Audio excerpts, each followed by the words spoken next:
Pharma విద్యార్థి మీద TDP కార్యకర్త అఘాయిత్యమంటూ సాక్షి ఒక కథనాన్ని ప్రొజెక్ట్ చేసింది. జిల్లా కేంద్రంలో మహిళల మీద తెలుగు తమ్ముళ్ళ కృత్యాలు పెచ్చుమీరుతున్నాయి. టీడీపీ కార్యకర్తలు ఏకంగా పోలీసులమని చెప్పుకుని జనాన్ని బెదిరిస్తూ అఘాయిత్యాలు కొడిగడుతున్నారు.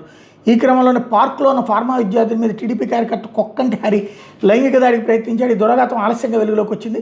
బాధిత విద్యార్థిని ధైర్యంగా పోలీసులు ఫిర్యాదు చేయడంతో సదరు టీడీపీ కార్యకర్త కటకటాల పాలయ్యాడు.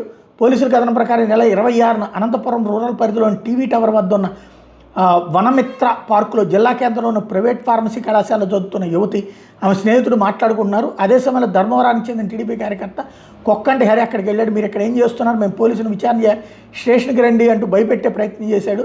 దీంతో ఆ విద్యార్థులు తామేం తప్పు చేశామని ప్రశ్నించారు. ఇంతలో టీడీపీ కార్యకర్త హరి యువతను బలవంతంగా పార్కు ముళ్ల పొదల్లోకి లాక్కెళ్ళి లైంగిక దాడికి ఎత్తించాడు. ఆమె స్నేహితుడు గట్టిగా కేకలు వేయడంతో నిందితుడు అక్కడి నుంచి ఉడాయించాడు. మరుసటి రోజు ఉదయం బాధితురాలు అనంతపురం 1 టౌన్ పోలీస్ స్టేషన్లో ఫిర్యాదు చేసింది. పోలీసులు దర్యాప్తు చేసి నిందితుడు హరిని అరెస్ట్ చేశారు. లైంగిక దాడి యత్నం కేసు నమోదు చేసి రిమాండ్కి తరలించారు.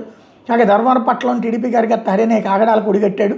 మంత్రి నారా లోకేష్, పరిటాల శ్రీరామ్, ఇతర నాయకులకి హరి సన్నిహితుడని సమాచారం. వాళ్ళ అన్నతో అనేక దౌర్జన్యాలు చేసినట్టు విమర్శలు వెల్లువెత్తుతున్నాయన్నటువంటి వార్తని హైలైట్ చేశారు.